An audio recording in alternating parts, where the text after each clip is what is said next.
You know, if you look at the mechanics of painting, there is this incredible, almost mathematical magic to primary colors. Oh, absolutely. It's foundational. Right. So you take a color like blue, it's distinct, it has its own wavelength, it's a fundamental building block of the visual spectrum. Yeah. And then you have yellow. Also fundamental, but completely different in its utility. Exactly. And if you just look at them side by side on a palette, you understand exactly what they are. Right. They're just two separate things. But the moment you mix them together, you don't just get a muddy combination of the two.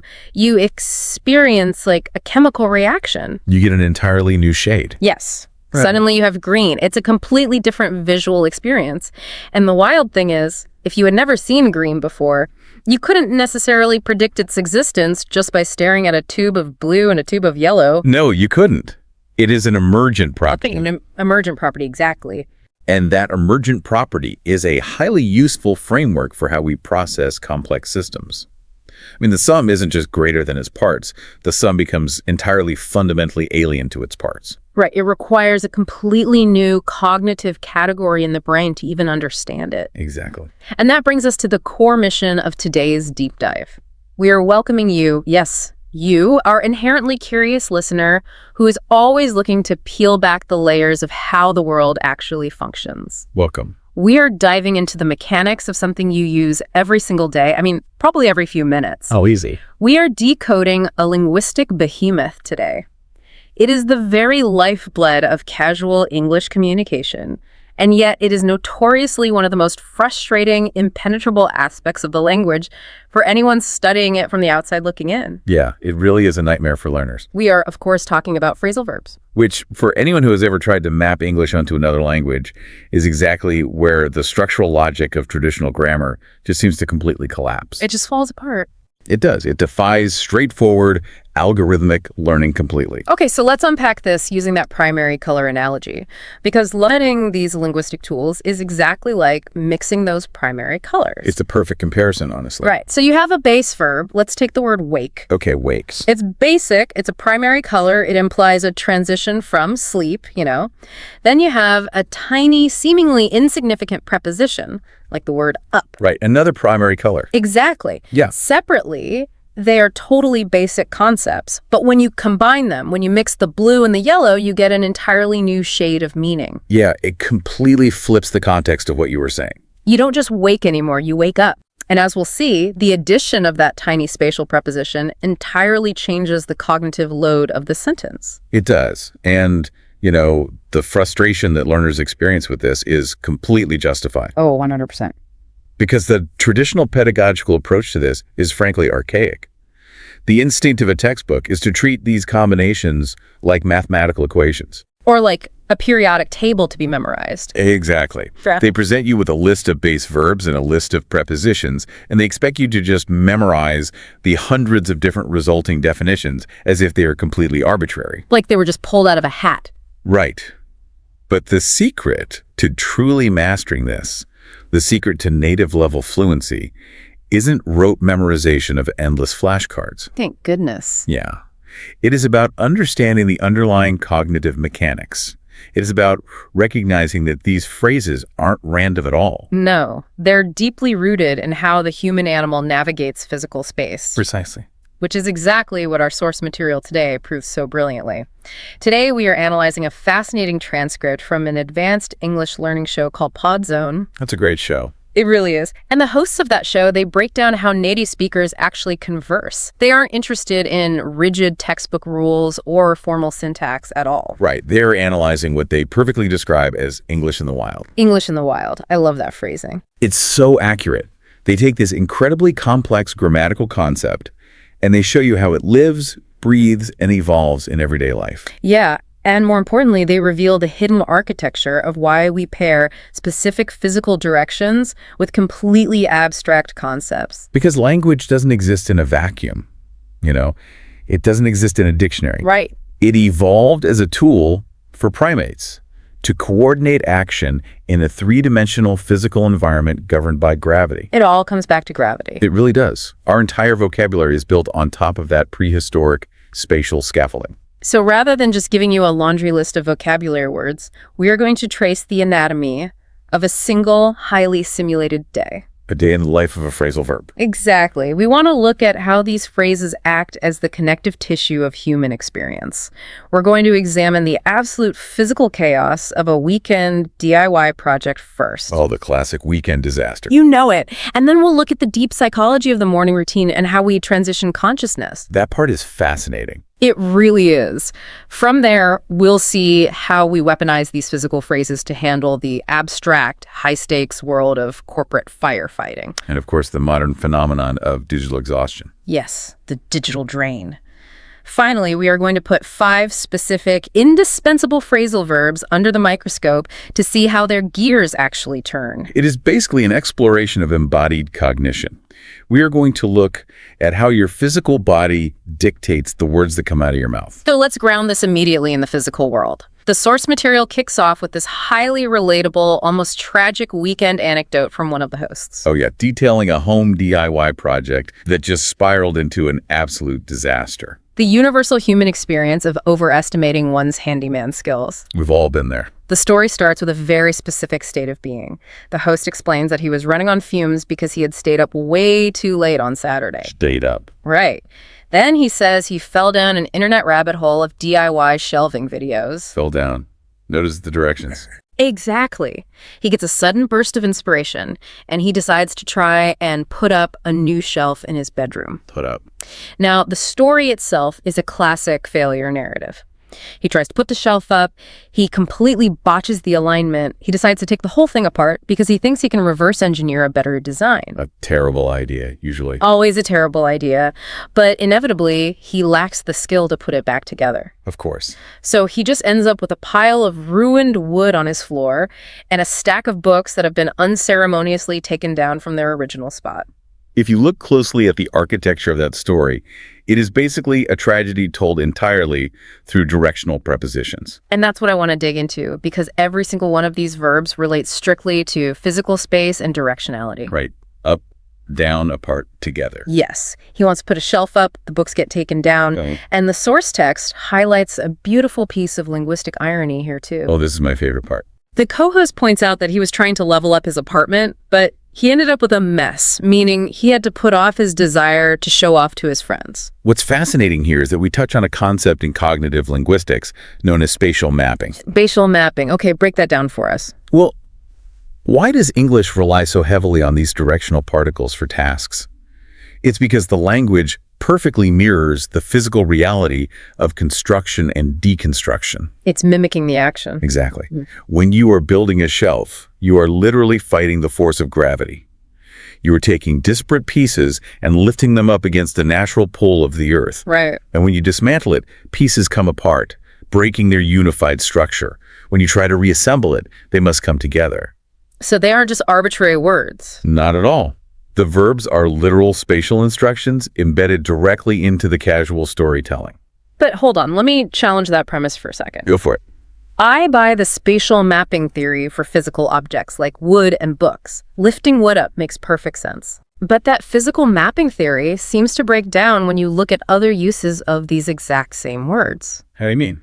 Well, if up means construction and elevation, why do we say a building burned down but a piece of paper burned up? Or why do we say we give up when we quit? There's no physical elevation in quitting, and burning a piece of paper doesn't defy gravity. That is a phenomenal distinction to make. And honestly, it actually reinforces the complexity of the cognitive mapping rather than breaking it. Really? How so? Well, in linguistics, the word up has 2 distinct functions. The first is exactly what we just discussed, the literal spatial elevation, moving a shelf up. Right, fighting gravity. But the second function of up in English is what's called the completive or perfective aspect. The completive aspect, meaning it indicates the completion of a state. Precisely. Think about a glass of water. Okay. Visualizing a glass of water. When you fill it, the water level rises up until it reaches the absolute physical limit of the container. Right, it hits the brim. Yes. The spatial journey of up eventually hits a ceiling where no more action is possible. So psychologically, we began to associate the word up with the concept of absolute completion or finality. Oh, wow. So when a piece of paper burns up, it doesn't mean the flames are rising to the ceiling. It means the paper is completely 100% consumed. It has reached its limit. Exactly. When you eat up your vegetables, you're completely finishing the plate. So when I give up, I am giving my effort until there is absolutely nothing left in the container. Yeah. The effort has reached its absolute ceiling and stopped. Exactly. The physical limitation of space, the top of the cup, becomes the metaphor for the limitation of human endurance or action. That is wild. And returning to the DIY disaster, this is why the irony of leveling up is so potent. Right, because leveling up uses the spatial up to denote improvement. Exactly. In our collective human psychology, because standing tall requires energy and health, and lying down implies illness or defeat, we subconsciously associate up with positive progress and down with negative failure. Which explains why, when he failed to put the shelf up, his apartment was taken down a notch. Yeah. And he had to put off showing it off. Right. And analyze put off for a second here. Okay. Putting is an intentional, physical act of placing an object in a location. Like putting a mug on a desk. Right. If you put an object off a table, you are removing it from your immediate vicinity. Sure. We conceptualize time as a physical landscape. The present is right in front of us. The future is out there in the distance. Okay, I follow.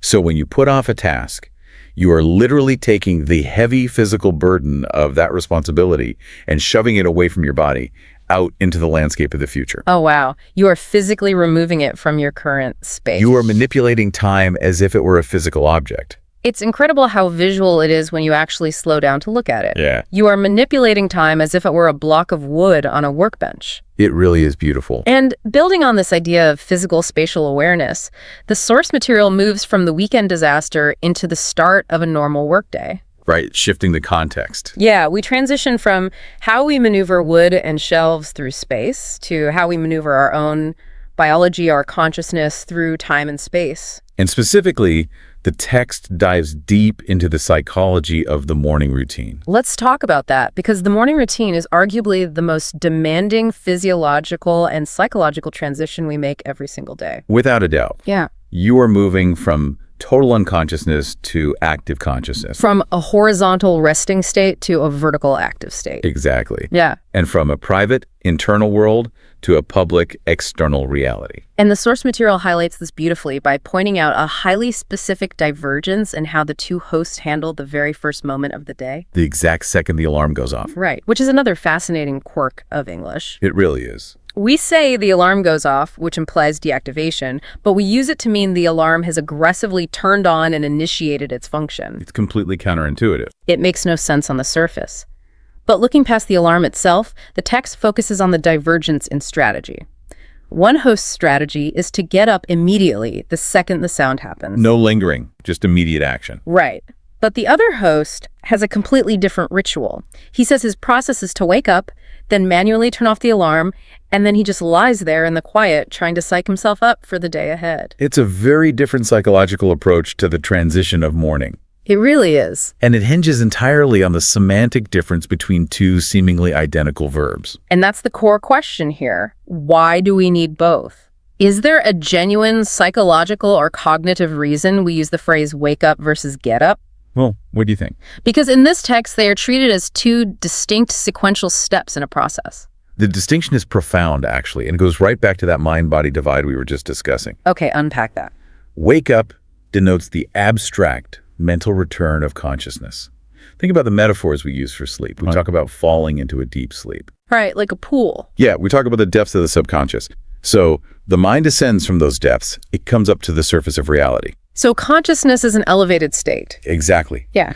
But get up requires physical momentum. Because getting implies acquisition or movement toward a state? Precisely. It is the literal bodily act of defying gravity, of moving from a prone, vulnerable position to a standing, active one.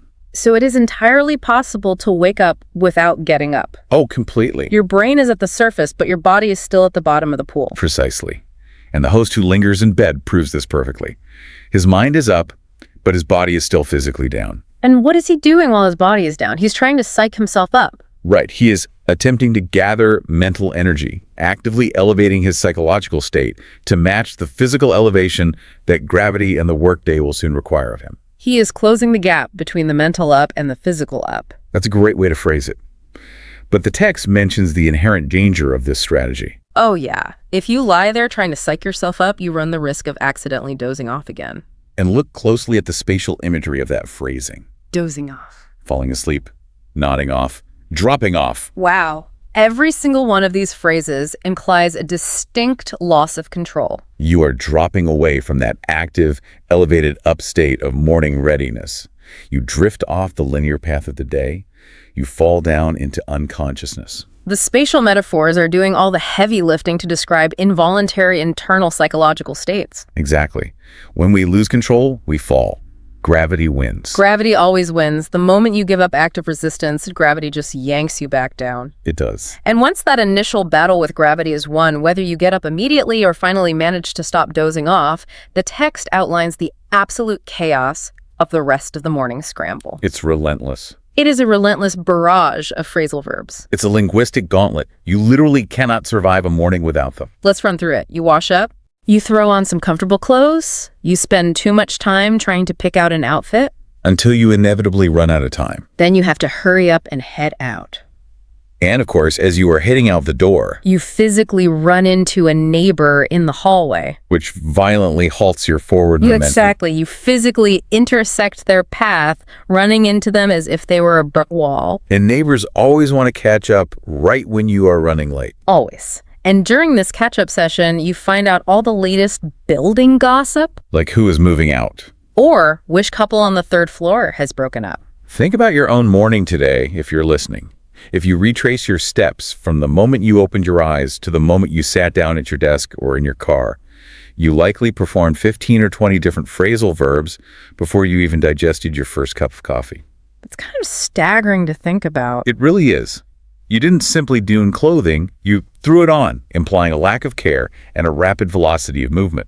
Right, you didn't merely select an outfit, you picked it out, separating it from the mass of other options. Exactly, you didn't just exit your home, you headed out, orienting the front of your body toward a destination.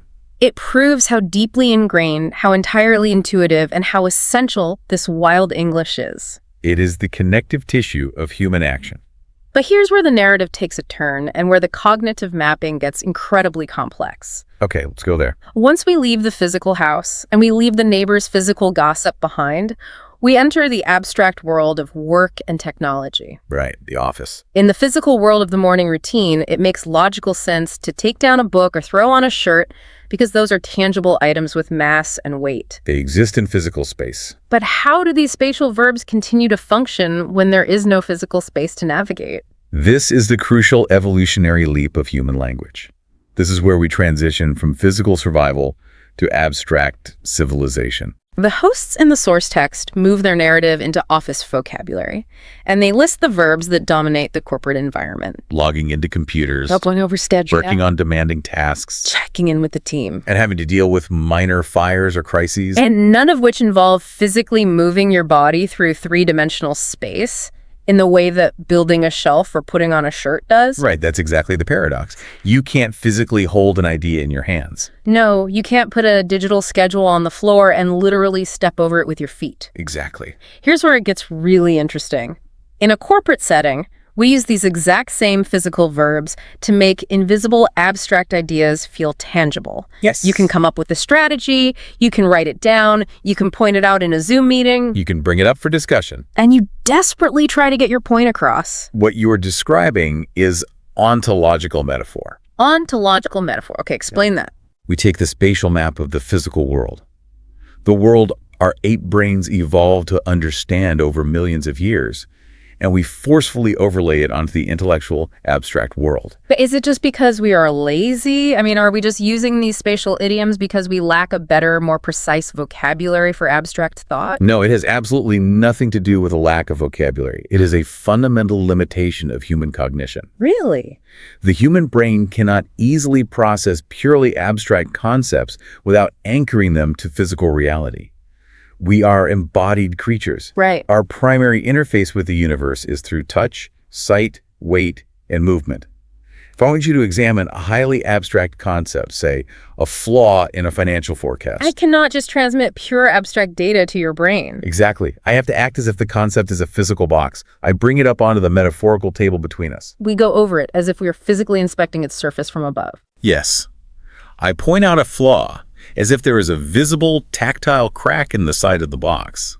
I am forcing your brain to use its visual and spatial processing centers to understand mathematics. That is fascinating. We are literally tricking our physical brains into doing abstract math by pretending the math is a physical object. We are. And the source text points out another massive benefit to this in the workplace, which is a sociological angle. Oh, this is vital.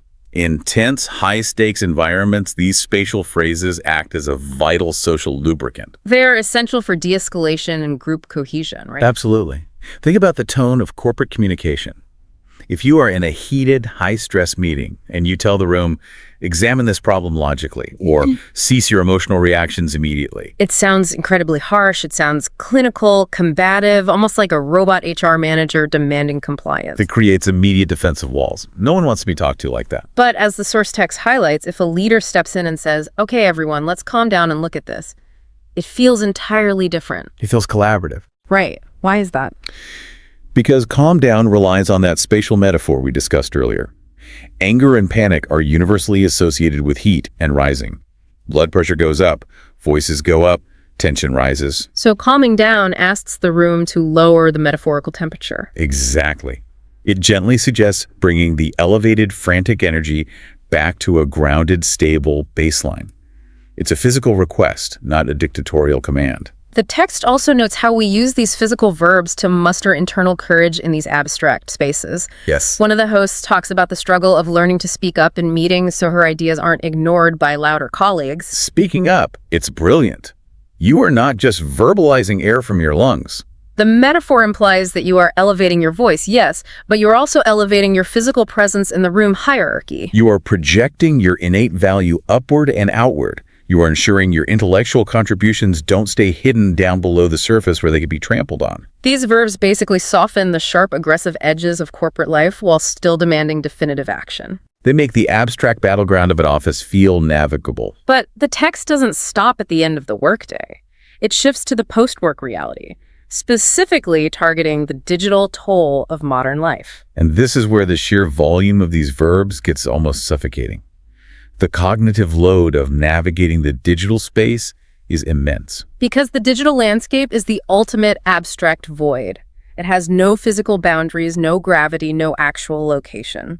Yet our language desperately treats it like a physical terrain that we have to constantly landscape and defend. Just listen to this barrage of tasks from the text. In our daily tech lives, we are required to back up our files. We have to set up entirely new software architectures. We have to troubleshoot and figure out why the internet cuts out. We sign up for endless newsletters and subscriptions that we immediately ignore. We try desperately to keep up with a tidal wave of push notifications. All while constantly telling ourselves we need to cut down on our daily screen time. If we connect this to the bigger picture, we can see how modern technology has completely co-opted our prehistoric physical vocabulary. Let's dissect backing up a file, for example. What does it actually mean to back up data on a hard drive? Well, in the physical world, if I back you up in a bar fight, I stand physically behind you to support your weight and defend your blind spot. Precisely. You provide a secondary pillar of physical support. And in the digital world, we're doing the exact same thing for our data, but it's an invisible, weightless pillar. We are setting up software as if we are out in the wilderness, erecting a physical tent to shelter us. We are signing up as if we're writing our physical signature on a massive, heavy ledger that exists somewhere high up in the ethereal cloud. The technology we are using is entirely new. It is electrons moving through silicon, but our cognitive framework for dealing with it is ancient. We use the crude tools of the physical world to domesticate the terrifying infinite space of the digital one. And the inevitable result of all this invisible heavy lifting is profound, bone-deep exhaustion. We are overwhelmed by the cognitive dissonance of doing physical labor in a non-physical space. Which is why the source text ends this chronological narrative by emphasizing the vital, very physical need at the end of the day to physically shut down our devices. So that we can finally lie down. And allow our nervous systems to wind down. Notice the poetic repetition of down at the end of that cycle. Yeah. The day started with the violent struggle of moving up, waking up, kidding up, bringing ideas up, speaking up. The entire day is an active fight against gravity and entropy. And it must inevitably conclude with the surrender to the physical baseline. Shut down. Lie down. Wind down. The metaphorical and physical energy of the day finally dissipates and gravity reclaims us. It is a perfect, inescapable linguistic circle. It really is. And having mapped this full, exhausting day of English in the wild, from the tangible failure of the shelves, to the psychological barrier of the morning, to the abstract battlefield of the office, and the invisible weight of the digital drain. Yeah, the text has something really interesting here. It stops the narrative entirely. It pauses to look strictly under the hood of the language. Which is a crucial pedagogical step. We've spent all this time observing how these verbs operate in the wild, almost like watching animals in a documentary. Right. Now we need to bring them into the lab and examine their internal anatomy. So the hosts specifically isolate 5 verbs that they label as indispensable. They argue that if you, the listener, want to achieve true mastery, mastering the nuance of just these 5 phrases is the skeleton key. It's a deep dive within our deep dive. Exactly. They call them the Big 5. The Big 5. I love it. So let's put them under the microscope. Verb number 1, figure out. Okay, figure out. The host of the show defines this as the process of understanding or solving something through active thinking. His example is, I can't figure out how to use this new app. When you look at the etymology and the spatial imagery of that phrase, what stands out to you? Because to me, it's not just a synonym for cold mathematical calculation. No, it has a very specific texture. All right. Well, the host mentions a secondary use. He notes that you can say to a friend in distress, don't worry, we'll figure it out together. Yes. There is a deep, inherent optimism embedded in the phrase, figure out. Optimism? How so? Think about the root word, figure. It means a shape, a form, a silhouette. When you say, I am analyzing this problem, it sounds solitary, clinical, perhaps even grim. It sounds like you are dissecting a corpse. Exactly. But we'll figure it out implies a journey from visual confusion to visual clarity. Ah, I see. It suggests that the solution already exists. The solution is a shape, a figure, that is currently hidden in a dense fog. So by actively working out the details, by clearing away the mist, we will eventually see the shape clearly. Yes. It transforms an abstract, terrifying problem into a solvable visual puzzle. I love that visualization. A figure hidden in the fog, waiting to be revealed. It's very comforting. It is. Okay, verb number 2 of the Big 5. Put off. Put off. This means to delay or postpone. In the text, the co-host relates this to the eternal, deeply human struggle of putting off working out. And inevitably ending up on the sofa ordering takeout food instead. A coping mechanism we are all intimately familiar with. It's basically the baseline human condition. But the host provides this classic, almost proverbial example. Never put off until tomorrow what you can do today. Which highlights the phrase's deep psychological ties to human procrastination. We touched on this earlier, but let's go deeper into the mechanics. Okay, let's do it. To put something is an intentional physical act of placement. You put a heavy glass on a wooden table. You exert force. Right. So to put off a task isn't just passively forgetting about it. It is not an accident of memory. It is the active, willful relocation of a heavy responsibility into the future. Yes. You are feeling the immediate psychological weight of the task, and you are choosing to shove it off your current temporal plate. It is an active mechanism of avoidance masquerading as a simple delay. Exactly. It's active avoidance. We are choosing to lift the burden and throw it into tomorrow's yard. All right, moving to verb number 3. Come up with. Come up with. The text explains this as the act of thinking of or producing an idea or a solution. The example given is, she came up with a brilliant marketing plan. This creates a beautiful, almost poetic contrast to our earlier DIY disaster. Do you remember the host trying and failing to physically put up a wooden shelf? And failing miserably, ending up with wood all over the floor. Exactly. Physical creation in the real world is incredibly hard. It is bound by the laws of physics, material strength, and gravity. Right. But come up with represents the mental creation of an idea. It is the archaeology of the human mind. The archaeology of the mind. That's a great image. The spatial metaphor here is fascinating. Where do ideas live before we think of them?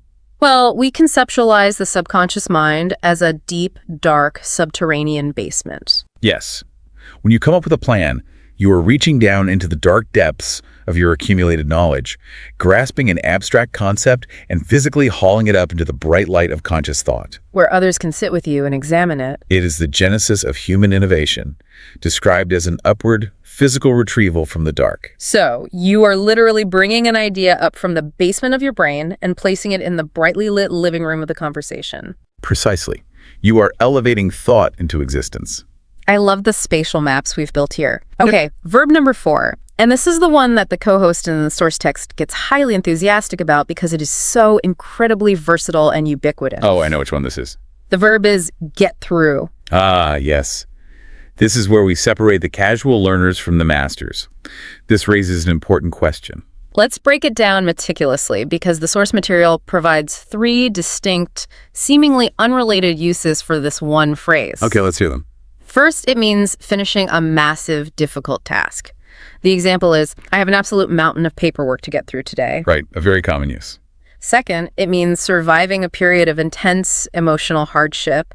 His friends really helped him get through a tough time after the breakup. And this is where the cognitive dissonance hits for a learner. How can a single grammatical structure mean surviving a devastating breakup and definishing your accounting paperwork? Exactly. And it gets more complicated because her third example is entirely technical. She says, I tried calling customer service for an hour, but I couldn't get through. Right. Telecommunications. How do those 3 drastically different human experiences connect? What is the unifying theory here? It all revolves around a singular, powerful concept in embodied cognition. Which is? The penetration of a dense barrier. This is the C2 level distinction. Okay, unpack the mechanics of that. Well, in every single one of those 3 scenarios, there is a thick, dense, hostile obstacle standing between the subject and their desired state of freedom. Okay. When you have a mountain of paperwork, it is not just a list of tasks, it is conceptualized as a solid physical mass blocking your path to the weekend. You cannot go over it, you cannot go around it. Right. You have to put your head down and violently tunnel your way through the center of it to reach the light on the other side. So the administrative work is mapped as a geological barrier. Yes. Now apply that to emotional trauma. When a friend is experiencing a tough time, like grief, illness, financial ruin, that emotional pain is visualized as a dark, heavy, tangled forest. They cannot simply bypass it. No. They have to endure the scratches and the darkness. They have to survive the agonizing process of moving step by step through the thicket of pain until they emerge back into normalcy. Wow. And what about the phone line? I mean, that's electrons, not emotion or paper. The telecommunications infrastructure, the physical distance, the static, the automated menus, the engaged tone, that entire system represents a dense physical and electronic barrier between you and the human being you desperately want to speak to. I see. When the line finally connects and you hear a voice, your signal has successfully penetrated the interference. It's tunneled its way in and gotten through. The absolute genius of this phrasal verb is that it seamlessly unifies physical workload, emotional endurance, and technical connectivity under one singular, deeply human spatial metaphor. Forward, penetrating motion against resistance. That is an incredibly elegant way to tie human experience together. It's one structural concept of physics applied to 3 totally different dimensions of reality. It really is beautiful. Okay, that brings us to the final verb of the Big 5, turn out. The verb of cosmic revelation. The host in the text focuses on final results for this one. His examples are, how did that recipe turn out? Or, the surprise party turned out to be a huge success. If you listen closely to those examples, notice how turnout carries an inherent element of suspense, unpredictability, or surprise regarding that final result. It does, doesn't it? I mean, you would never say, I put a slice of bread in the toaster and it turned out to be toast. No, you wouldn't. That is just cause and effect. It's entirely expected. Exactly. You use it when there is a variable of chaos. You say, I tried a wildly new recipe and it turned out awful. Or, the quiet guy in the corner of the office turned out to be a brilliant opera singer. Right. The spatial mechanism of the phrase implies that the true nature of a person, an event, or a project was hidden. Like it was facing away from you, shrouded in shadow. Yes. And over time, as events unfolded, the object slowly rotated on its axis. It turned outward. Exactly. Toward the light, to finally reveal its true face to the observer. It is the language we use to process the unpredictable, chaotic nature of reality. We wait to see how things will turn out because it is a humble acknowledgement that we are not fully in control of the universe. The universe has to reveal itself to us on its own schedule. So what does this all mean? Pulling all of this together, what does this massive exploration actually mean for you, the listener? We've covered an immense amount of cognitive and linguistic ground today. We really have. We've looked at the sheer physical volume of phrases used to describe building a doomed shelf, the psychological battlefield of surviving an alarm clock, The sociology of navigating office politics. the invisible weight of fighting digital fatigue, and we've put the big five under the microscope. It has been a linguistic marathon through the human mind. It has. But the central thesis of the source material remains incredibly clear and honestly deeply vindicating for anyone struggling with this. Phrasal verbs are not just arbitrary, chaotic vocabulary items invented to torture students.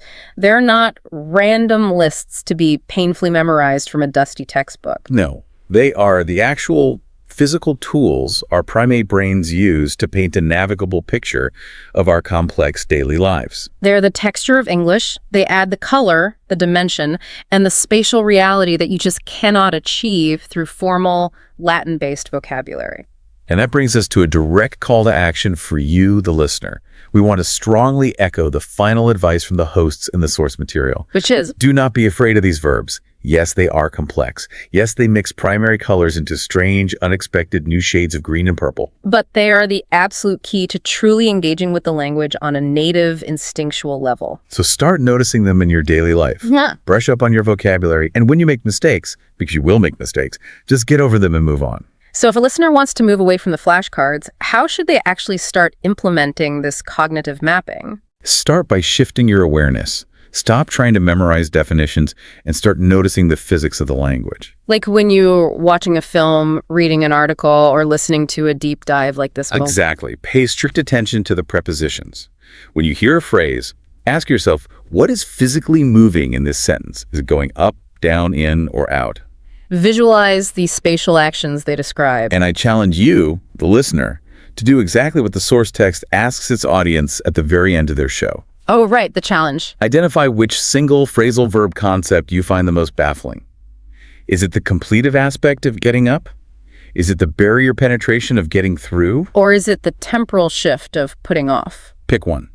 And then visualize a highly specific, high-stakes situation in your own life where you want to use it confidently. By anchoring these highly abstract cognitive concepts to your own personal physical reality, you successfully move them from theoretical textbook knowledge into practical, lived, embodied experience. You take ownership of the physics of the language. I love that framing, taking ownership of the physics. And as we wrap up, I want to leave you with a final provocative thought to mull over. Something that stretches it into the unknown. Exactly. Something that builds on everything we've decoded today about embodied cognition. We've spent this time seeing how human language brilliantly adapted physical directional verbs to deal with the invisible, abstract concepts of the modern era. Right. We took words meant for hunting and building, and we used them to talk about logging into servers, Backing up data clouds. and shutting down operating systems. We constantly reuse old prehistoric tools for new abstract jobs. Exactly. So here is the thought I want you to carry with you. Technology is currently evolving at a rate that is outpacing our biological evolution. That's for sure. We are rapidly moving into eras of immersive spatial computing, artificial intelligence, virtual realities, and eventually direct neural interfaces where screens and keyboards no longer even exist. Just brain-to-computer connections. Right. So if our entire language is built on the physics of gravity and physical bodies, and we are constantly inventing new ways to use these tiny directional prepositions to describe our current tech. What happens when the tech is entirely divorced from physical reality? Exactly. What entirely new, bizarre combinations of simple verbs and tiny prepositions will we be using 10, 20, or 50 years from now to describe digital actions in a neural interface? That is a staggering question. I mean, if we don't have a physical screen to look at or a physical button to push down, how will our spatial language adapt to a purely mental environment? Right. What new spatial metaphors will the human brain be forced to invent to describe realities that don't even exist yet? What completely unprecedented shades of green will we be forced to mix from our basic blue and yellow tubes of paint? It is the ultimate proof that language is a living organism. It guarantees that English will never stop evolving, and there will always be more underlying mechanics to learn and decode. Which is exactly why we are here doing what we do. Thank you for joining us today, for letting us be your guides through the wild physics of linguistics. And for always staying fiercely curious. Keep pushing the boundaries of how you understand the world, and we'll see you next time on The Deep Dive.